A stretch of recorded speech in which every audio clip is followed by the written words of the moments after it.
얼마 전에 이 예화를 말씀드린 적이 있는데 일본 수도원에서 일어났던 일입니다. 실험적으로 그렇게 한 것 같습니다. 나무들의 이름표를 제자들의 이름으로 붙여놓았는데 유독 가룟유다 이름을 또 붙여놓았죠. 그 나무가 점점 시들어가기 시작했습니다. 그래서 이제 다시 실험적으로 베드로 이름표와 바꿔놓았는데 베드로 이름표 달았던 나무는 가룟유다 이름을 달고 나서 시들시들해지고 죽어가던 가룟유다 이름이 달렸던 나무는 다시 살아나기 시작했다는 거죠. 왜 그렇게 일이 됐느냐 하면 이름표 자체에 능력이 있어서가 아니라 지나가는 사람들이 그 수도원을 방문하는 사람들이 그 나무들을 보고 지나가면서 가룟유다 나무 이름표 붙어있는 나무는 그 나무가 무슨 죄가 있다고 못생긴 게 형편없이 생긴 게 꼭 가룟유다처럼 생겼네 하면서 비난하고 말을 하지 않을지라도 또 째려보고 쳐다보고 지나가니까 그것이 그 나무에 영향을 미쳤다는 거죠. 저주의 말은 참으로 무서운 파괴의 힘을 가지고 있습니다. 이 저주의 말을 오늘 저는 원망이라고 말하고 싶은데 원망이 뭡니까? 불평과 불만을 이야기하는 것입니다. 우리가 이 땅에 살면서 불평과 불만 없이 어떻게 살 수 있겠습니까? 어떤 일에 대해서 또는 어떤 사람에 대해서 잘못된 것, 옳지 않은 것, 바르게 하고자 하는 마음에서 또 그것이 잘못됐음을 지적하고자 하는 마음에서 이야기를 하는데 그것이 불평과 불만으로 나오게 되면 그것이 원망이 되는 것입니다. 오늘 말씀 14절에서 모든 사람과 화평, 그 다음에 거룩한 이것을 이루지 못하면 누구도 주님을 볼 수 없다고 말씀하셨습니다. 예수님이 그 사람과 관계를 가질 수 없다는 것이 아니겠습니까? 이 화평의 관계, 이것은 결국 그 사람과 불평과 불만을 가지고 원망을 하는 관계가 아니라는 것이고 그 다음에 이 거룩함이라는 것은 세상 모든 것과 구별된 특별한 관계라는 거죠. 이 세상 모든 관계는 give and take이고 기분 좋으면 좋은 관계, 기분 나쁘면 안 좋은 관계, 내 마음에 들면 좋은 관계 이런 관계들이잖아요. 근데 하나님이 원하시는 그 화평의 관계는 이런 세상의 관계와 달리 거룩해야 된다, 특별해야 된다.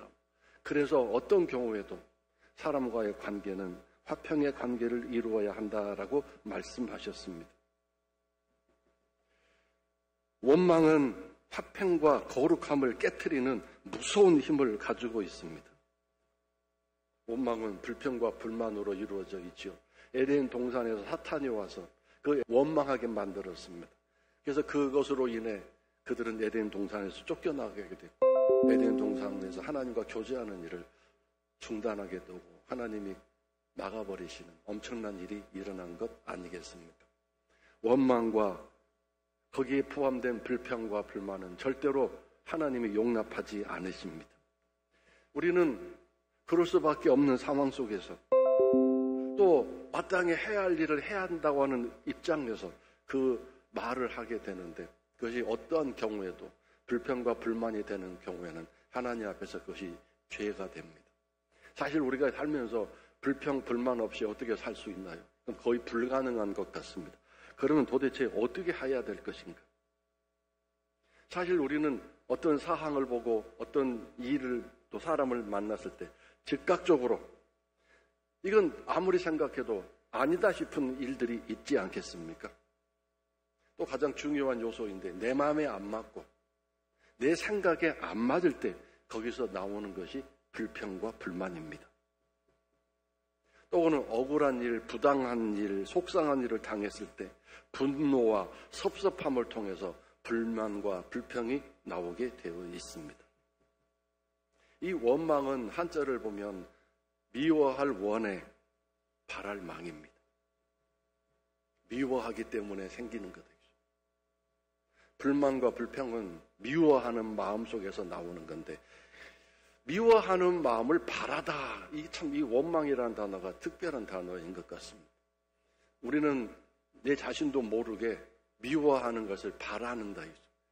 그러니까 이 마음속에 불평과 불만이 생기면 빨리 그것을 없애버리고 싹둑 잘라야 되는데 그걸 계속 놔두고 그 불평과 불만을 계속 바라보게 되고 그것을 점점 키워간다 이거죠. 이게 원망이라는 뜻을 가지고 있는데요. 여러분 중에 마음속에 불평과 불만이 있으면 그 큰일 난 줄 알고 빨리 싹둑 잘라버리십니까? 아니면 계속 그 불평과 불만을 만든 사람 일에 대해서 계속 마음속에 일이 굴리고 저리 굴려서 점점 커지게 만드십니까? 아마 후자인 경우가 더 많지 않겠습니까? 네, 여러분, 불평과 불만을 하게 되면 마음이 병들게 돼 있습니다. 불평과 불만을 하는 사람 보세요. 선한 말, 아름다운 말로 불평, 불만하는 사람 있습니까? 악한 말, 짜증나는 말, 그리고 인상 찌푸리면서 하는 말을 하게 되는데 결국 그렇게 하는 사람은 마음이 구겨지게 돼 있죠.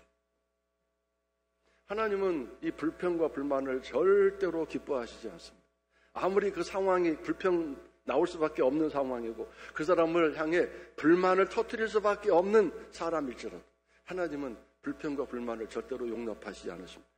그리고 우리들의 찬송과 기도도 다 듣고 계시지만 불평과 불만도 다 듣고 계시고 기억하신다는 사실. 민수기서 14장 27절에 나와 있습니다.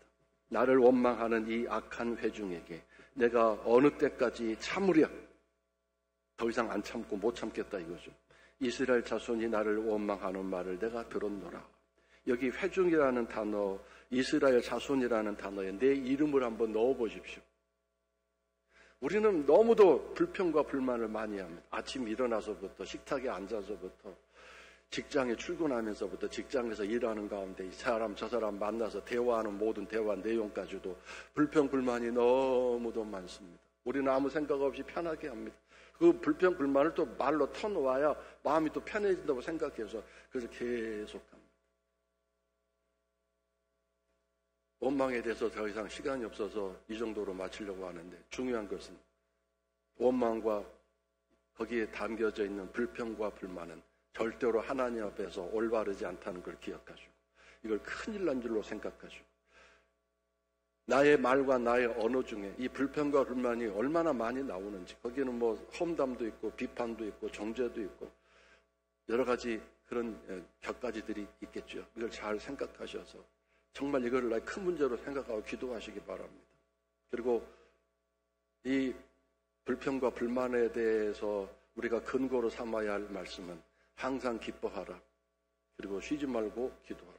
범사에 감사하라. 불평과 불만 대신 기뻐하고 감사하라고 말씀하셨어요. 범사라는 말이 모든 일이잖아요. 모든 일에. 그래서 이것을 하려면 어떻게 해야 돼요? 쉬지 말고 기도해야 돼요. 그래서 불평, 불만이 많은 사람은 점점 그 영역이 넓어져서 이제 입만 열면 불평, 불만이 나오게 돼 있습니다. 하루에 거의 80, 90%가 불만으로 가득 찬, 불평으로 가득 찬 그런 언어를 쓰고 그런 삶을 살아가게 되는데 이미 마음이 병든 거죠. 큰일 난 줄 아시고 그걸 빨리 기도로 해결하셔야 됩니다. 자, 여기 이제 두 번째로 원한에 대해서 말씀드리고자 합니다. 원한이란 뭔가? 원통하고 한스러운 생각을 말하는데 이 원통이라는 단어도 이 원한과 연결되어 있다고 생각하는데 이 아주 원망과 연결되어 있다고 생각하는데 이 원자가 미워할 원자죠. 그 다음에 통은 아플 통자예요. 미워하는 마음이 있어서 그 미워하는 마음으로 내 마음에 통증이 생겼다 그런 뜻이에요. 저는 이 원한이라는 단어를 생각하면 전설의 고향이 생각납니다. 원한을 가진 사람이 귀신이 되어 나타나가지고 특히 여름에 이 전설의 고향을 많이 방영했습니다. 옛날에 에어컨이 없던 더운 시절에 이 귀신 얘기를 들으면서 소름이 끼쳐서 좀 추위를 느끼고 더위를 이겨내시오라고 하는 그런 의미에서 이 전설의 고향 여름에 많이 나왔는데 요즘은 에어컨이 너무 빵빵하니까 전설의 고향 안 봐도 시원하지 않습니까? 원한이란 단어 참 무서운 단어인 것 같습니다. 복수하러 나오는 귀신 얘기. 근데 여러분, 원한은 왜 생기는 걸까요? 원망할 일이 많아지고 그 원망이 계속 되어지면 해결이 안 되면 나중에 원한이 된 것일까요? 원한을 우리가 너무 쉽게 간단하게 생각해서는 안 되겠는데요. 자, 먼저 마태복음 5장 23절과 24절, 너무도 잘 알려진 말씀, 제가 너무도 많이 인용했던 말씀인데 오늘은 구체적으로 성경 말씀을 확인해 보겠습니다. 우리 다 같이 함께 읽겠습니다. 그러므로 예물을 제단에 드리려다가 거기서 내 형제에게 원망 들을 만한 일이 있는 것이 생각나거든 예물을 제단 앞에 두고 먼저 가서 형제와 화목하고 그 후에 와서 예물을 드리라. 왜 중단해야 되나요? 그 원망 들을 만한 일이 있는 사람은 하나님의 그 예배 안 받으신다는 거죠. 예물도 안 받으신다. 또 한 가지, 그 사람 사실 예배가 살아있고 그날은 왠지 깊은 예배를 드리다 보니까 하나님 말씀하시는 것이 그 사람에게 전달되고 하나님 말씀이 들려서 그날은 하나님이 너 예배 받을 수 없구나, 누군가 너를 원망하고 있다, 빨리 해결하고 와라 하는 이게 들린 거죠. 예배가 살아있다는 예배가 되다 보니. 자, 근데 여기서 앞에서 제가 분명히 말씀드렸어요. 원망은 하나님이 원하시는 일이 아니고 하나님이 기뻐하시는 일이 아니기 때문에 원망하는 사람은 오히려 망하게 되는데, 왜 여기 이 본문에서는 원망하는 사람을 케어해주고 돌봐주고 그 원망하는 사람을 해결해주러 내가 예배 중단하고 나가야 되나요? 말이 틀린 거 아니에요? 근데 여러분, 원어를 보면 이 원망이 아니라 원한이에요. 원한을 가진 사람 누군가가 있는데 그건 네 빨리 해결하고 와라, 그런 뜻입니다.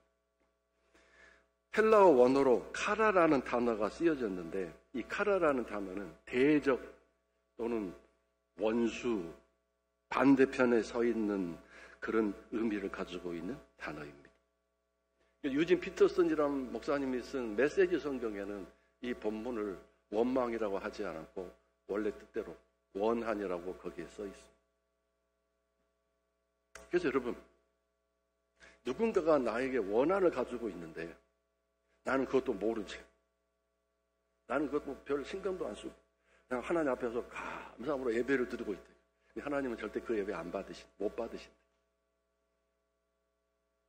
원한이라는 단어는 좀 뭔가 좀 무섭고 우리와 상관이 없는 낯선 단어 같아서 그렇잖아요. 내가 그렇게 완전한 사람도 아니고 그렇게 뛰어난 사람은 아니지만 그래도 나는 누구에게 해 안 끼치고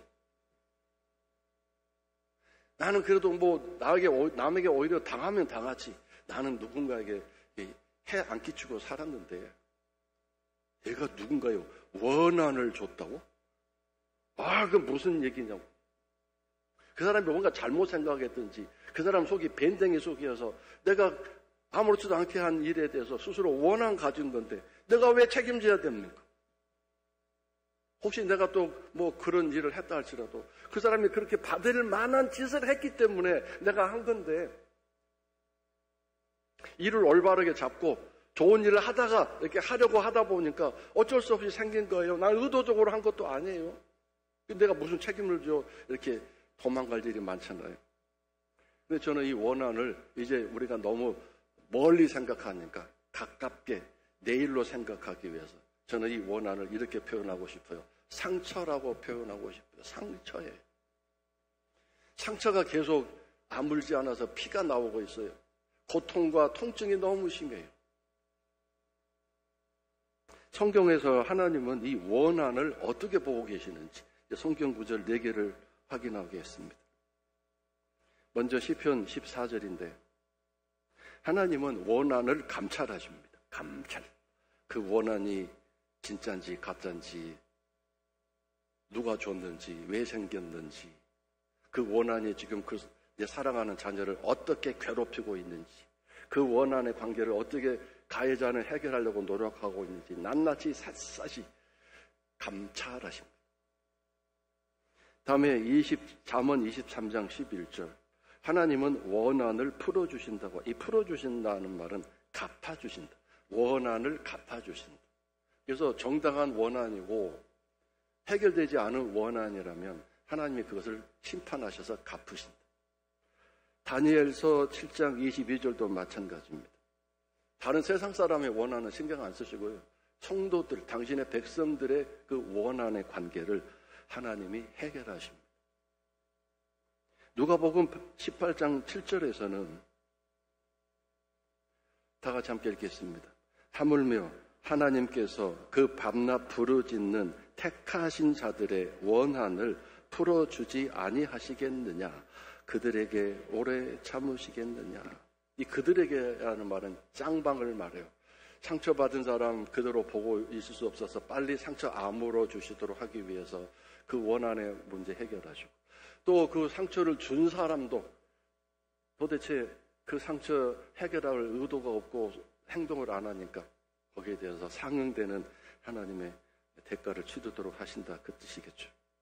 밤낮 부르짖는다. 뭐가 부르짖어? 상처가 부르짖는 거죠. 사람이 부르짖는 게 아니라 상처가 너무 힘들고 고통스러우니까 그 통증 때문에 힘들어하는데 하나님께 부르짖는 기도 소리가 된다는 거죠.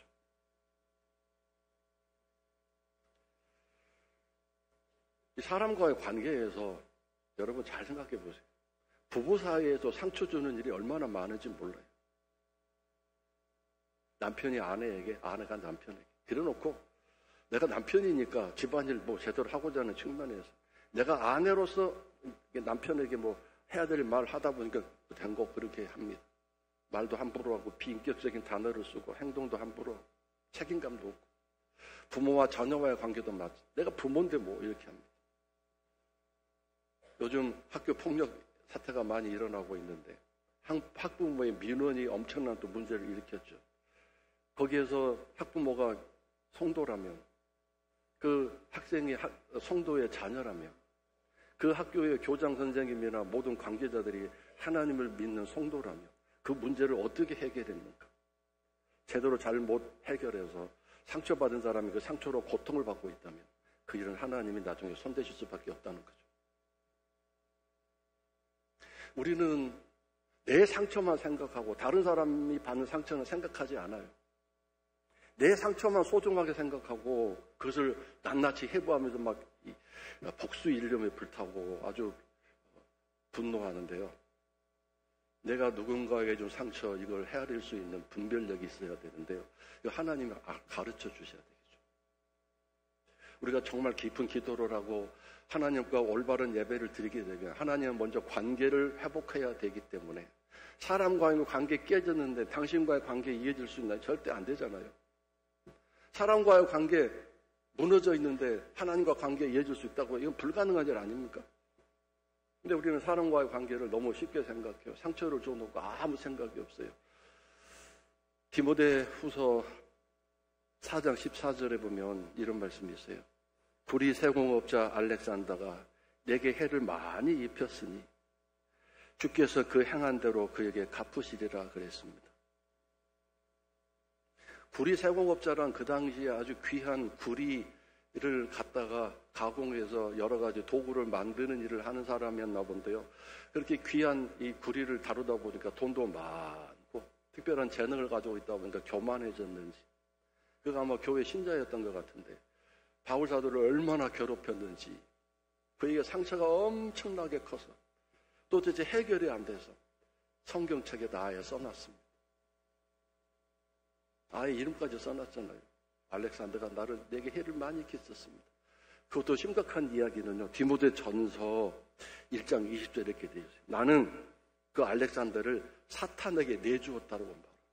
아니, 위대한 사도가 하나님의 종요 복음을 전하는, 십자가의 용서의 복음을 전하기 위해서 온 세상을 다니며 깨지고 부서졌던 사도 바울이 어떻게 한 영혼을, 한 사람을 사탄에게 내준다고 말할 수 있어요?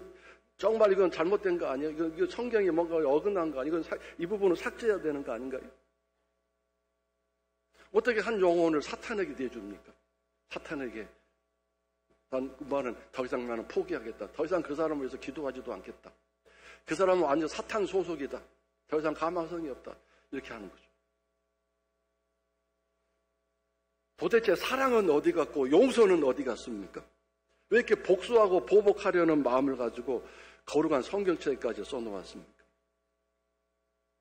근데 여러분, 성경책은 한 개인의 글이 아니라 하나님의 글 아닙니까? 하나님의 마음과 생각이 담겨져 있는 거죠. 그러면 이걸 보면 알렉산더는 하나님이 사탄에게 소속되어서 지옥 갈 사람이라고 말씀하시는 거 아닙니까? 이 사람에게는 용서라는 게 있을 수가 없는 일이고 복수나 보복은 당연한 거라고 말씀하시는 내용인데요. 자, 여기서 저는 여러분에게 용서란 무엇인가를 정확하게 말씀드리려고 합니다. 근래에 제가 많은 생각을 하면서 용서란 무엇인가를 깊이 생각하던 끝에 깨닫게 된 그런 용서의 확실한 내용인데요. 용서란 복수나 보복을 하지 않겠다는 것입니다. 절대로 맞대응하지 않겠다는 것이고, 아까 알렉산더를 주께 나는 맡긴다, 주께서 알아서 처리하시겠다 한 것처럼 주님께 맡기는 것입니다. 절대로 내 마음속에 복수하고자 하는 마음, 보복하고자 하는 마음이 없어지는 것, 이것이 용서입니다. 그 마음이 없어질 때까지 계속 기도하고 내 마음을 비우는 것입니다. 사람은 행동이나 말을 하지 않더라도 그 사람을 내 마음에서 지우는 것, 그 원수를 내 마음에서 지우는 거 쉽습니까? 내 마음에서 내려놓는 것조차도 너무 힘들어요. 아무 일이 없는 사람처럼 그 사람 그 한 일을, 그 사람이 내게 한 일을 다 잊고 기억에서 사라지게 만드는 게 쉽나요? 어렵습니다. 왜요? 용서를 그렇게 해서 보복하지 않고 복수하지 않아도 남는 게 하나 있잖아요. 뭐가 남았어요? 상처가 남아있어요. 그 사람이 좀 상처가 내 안에 계속 피를 흘리고 있고요. 통증을 유발시키고 있어요.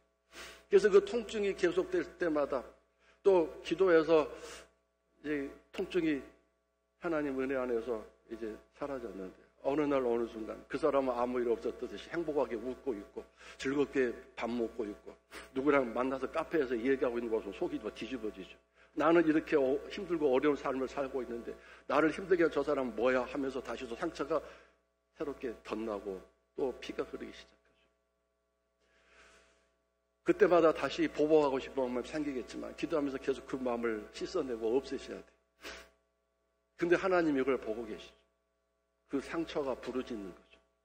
그 상처 원한을 보고 계시는 거죠. 근데 여러분, 여기서 가장 빨리 그 상처가 해결될 수 있는 방법은 뭔가요? 그 상처를 준 사람이 찾아와서 미안해요, 정말 미안해요라고 해서 되면 정말 그 사람은 그 말 한마디에 그 상처가 아물 수 있어요. 그렇잖아요? 정말 저 사람이 내 남편이, 내 아내가, 내 아들이 나에게 한 짓이 무엇인지를 알고 정말 그 진심으로 내가 당신에게 못할 일을 했어요라고 와서 말 한마디 하면 그 말 한마디에 내 상처가 싹 아물 수 있을 텐데 그걸 안 해주는 그 사람에 대해서 또 얼마나 속이 상하고 한이 맺힙니까? 그러니까 이런 거 하나님이 다 보고 계시는 거죠. 그리고 우리가 끝까지 복수하고 보복하지 않고 용서의 삶을 살려고 키를 쓰고 예를 쓰고 몸부림치고 화평의 관계를 살려고 이렇게 살아가면 새벽기도 때마다 나를 힘들게 한 사람 눈물 흘려 복되기를 원하고 잘되기를 원하는 그런 기도를 하고 있으면 하나님이 보시고 모든 질고를 하시고 모든 채찍 맞아서 고통을 하시는 주님이 오셔서 나를 위로해 주십니다. 세상에 가장 강력한 위로자이신 고통과 배신의 아픔을 다 겪으셨던 인간의 모든 질고를 겪으셨던 주님이 오셔서 네가 고통당하거나 나도 고통당했다. 나도 다 안다. 나를 품어주시고 위로해 주실 때 사람들이 위로해 주지 않고 사람들이 나를 치료해 주지 않아도 그 주님의 치료를 통해서 상처가 아물어가기 시작하는 거죠. 그래서 나중에 아물어서 뭐가 돼요? 흉터가 남습니다. 흉터는 더 이상 통증은 없습니다. 그러나 옛날 그 기억이 남아있게 되는 거죠. 근데 그게 뭐가 되나요? 영예로운 멋진 훈장이 되는 거죠. 그래서 바울 사도가 뭐라고 그랬어요? 나는 내 몸에 예수의 흔적이 많다 그랬어요. 예수님이 몸이 찢기고 갈라지고 피 흘렸던 그 고통의 모든 상처들이 복음 전하는 가운데 바울 사도에도 있었고 수많은 사람들이 배신하고 아픔을 주고 떠나고 그런 가운데서 그를 견디고 감당했더니 그 상처들이 아물어서 주님의 위로로 아물어서 흔적이 된 거죠. 흔적.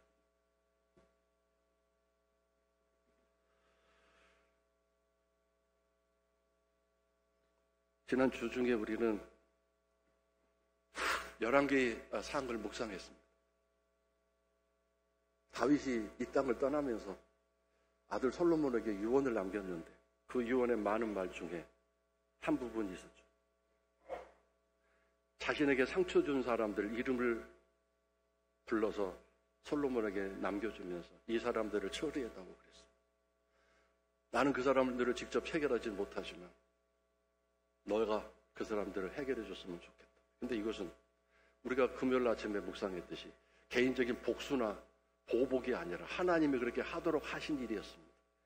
성경 마지막 부분에 그렇게 돼 있죠. 그 일을 다 마쳤는데 오히려 솔로몬 집안은, 다윗 집안은 더 왕성해지고 더 복되었다라는 말씀이 있었지 않습니까? 근데 그중에 시므이라는 사람이 있었는데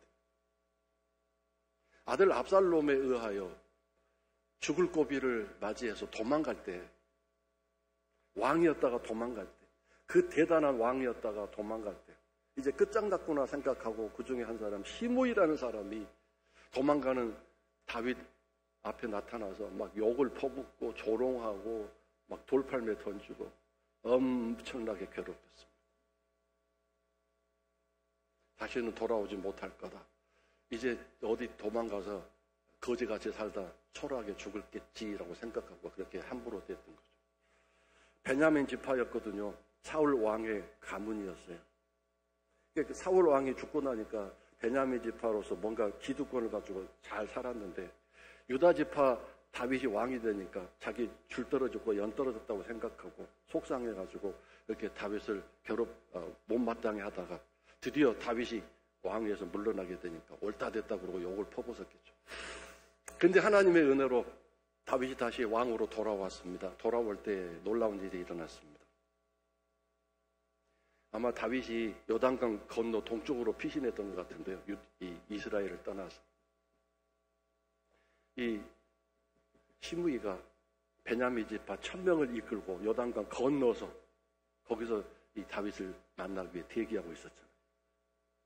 그걸 보면 이 시므이가 베냐민 지파에서 상당히 유력한 사람이고 부유한 사람이고 좀 행색계나 하는 사람이었던 것 같습니다. 1000명을 거느리고 와서 다윗 앞에 와서 무릎을 꿇고 절하면서 잘못했습니다. 용서해 주세요. 빌었어요. 그리고 배를 준비해서 요단강 잘 건너갈 수 있도록 이렇게 준비까지 해줬습니다. 자, 여러분, 이 정도 했으면 잘못했습니다. 미안합니다가 됐기 때문에 다윗의 마음에 상처가 좀 이렇게 치유가 되어야 되지 않겠습니까? 근데 다윗의 입장에서는 그게 성에 안 찬 거죠. 완벽한 사과와 용서가 안 된 거죠. 그래서 그 마음속에 계속 상처가 남아있었던 거죠. 상처가 너무 고통스러웠지만 그 생전에 시므이에게 절대 손대지 않았습니다. 보복하지 않았습니다. 하나님 앞에 약속했기 때문이죠. 그리고 솔로몬에게 넘겨서 솔로몬도 직접 손대지는 않았는데 새벽에도 함께 묵상했던 것처럼 하나님이 그렇게 이끄신 것 같아요. 하인 둘이 도망갔는데 넘어가지 마라고 하는 경계선을 넘어갔다가 결국 비참하게 생을 마쳤습니다. 하나님의 보복을 깨끗하게 해버리신 거죠. 다윗은 이미 죽고 없지만 그 상처를 준 원한에 대해서 하나님이 두고두고 놔두고 계속해서 그것을 갚아버리시고 해결하신 거죠. 성도 여러분, 이제 말씀을 마치겠습니다. 원망이 나오려고 할 때 감사의 말로 바꾸어서 하십시오. 불평, 불만이 있으면 할 수 있겠죠. 이건 안 좋은 거다. 이건 완벽하지 않다. 이렇게 해야 되겠다. 그때 이 원망의 언어로 하지 마시고 감사의 언어로 바꿔서 불평, 불만을 할 수 있도록 그런 은혜를 달라고 기도하십시오. 원망, 이 불평과 불만을 터뜨리면 관계는 반드시 깨지게 돼 있습니다. 불평, 불만의 언어가 아름다우고 선한 그런 언어 아니잖아요. 그리고 불평, 불만을 듣고 기분 좋아하고 행복한 사람 누가 있습니까? 자기가 잘못됐음에도 불구하고 불평, 불만으로 말하면 그 사람 듣는 사람은 아주 화가 나고 속상해합니다. 이상한 일이죠. 두 번째로 원한의 관계, 상처를 준 일은 대수롭지 않게 여기지 마십시오.